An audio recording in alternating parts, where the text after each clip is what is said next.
کسی وقت تک تو خاموشی ماحول کے اندر رہتی ہے، لیکن جب کوئی کام ایسا آ جاتا ہے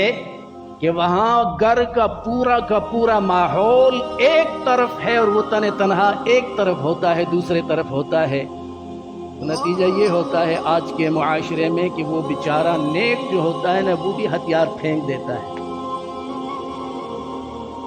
وہ بھی کہتا ہے ٹھیک ہے جو سر تم کہتے ہو وہ کر لیں گے۔ اب جب وہ گھر سے باہر آتا ہے اور اس سے پوچھا جاتا ہے کہ بھائی تو نے تو وقت لگایا ہے، تو دین کو سمجھتا ہے، تو شریعت کو سمجھتا ہے، تیرا تعلق تو دینی ماحول کا ہے اور تو ذاتی طور پر نیک اور صالح آدمی ہے، یہ کیا ہو رہا ہے؟ تو وہ آگے سے یہ جواب دیتا ہے جی کہ مولوی صاحب یا حاجی صاحب یا قاری صاحب کیا کروں جی، مجبوری ہے، سب کے سب گھر والے ایک طرف ہے اور میں تلے طرف۔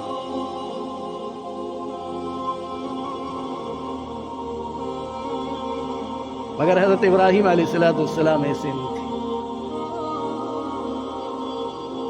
حضرت ابراہیم علیہ السلام کی پہلی آزمائش یہ تھی کہ گھریلو ماحول میں آپ کے سب مقابلے میں تھے، آپ کا مقابلہ ان سے تھا۔ کیسے؟ اب بات عرض کرنا چاہتا ہوں کہ حضرت ابراہیم علیہ السلام ایسے گھرانے کے اندر پیدا ہوئے تھے، ایسے وقت کے اندر پیدا ہوئے تھے کہ جب دنیا کے اوپر حکومت باطل کی تھی، پھر نمرود کی حکومت تھی، اور نمرود ان حکمرانوں میں سے ایک حکمران گزرا ہے جس نے پوری دنیا کے اوپر حکومت کی تھی، پوری دنیا کے اوپر۔ عراق کے اندر ار نامی شہر اس کا مرکز تھا، اور حضرت ابراہیم علیہ السلام کا خاندان نمرود کا یوں سمجھ لے جس طریقے پر کسی حکومت کے اندر وزیر برائے مذہبی امور ہوا کرتا ہے۔ حضرت ابراہیم کے والد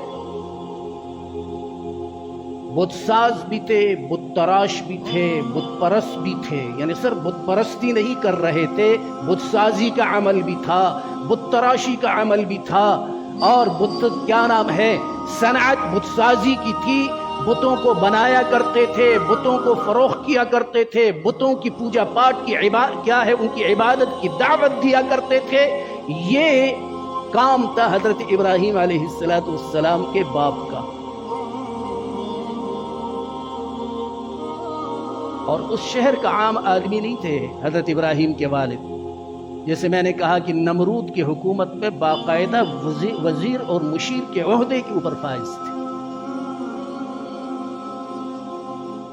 ایسے ماحول کے اندر جب حضرت ابراہیم علیہ السلام نے آنکھ کھولی، اور اللہ نے تو ان کو دین فطرت کے اوپر پیدا کیا تھا، دین حق کے اوپر پیدا کیا تھا، جو ہی بڑے ہونے لگے اور اچھے اور برے کی تمیز کرنے لگے تو ان کو نفرت ہو گئی اپنے گھر کے اندر ان کاموں سے جو کچھ ہو رہا تھا گھر کے اندر، اور اپنی نگاہوں کے اندر وہ دیکھ رہے تھے۔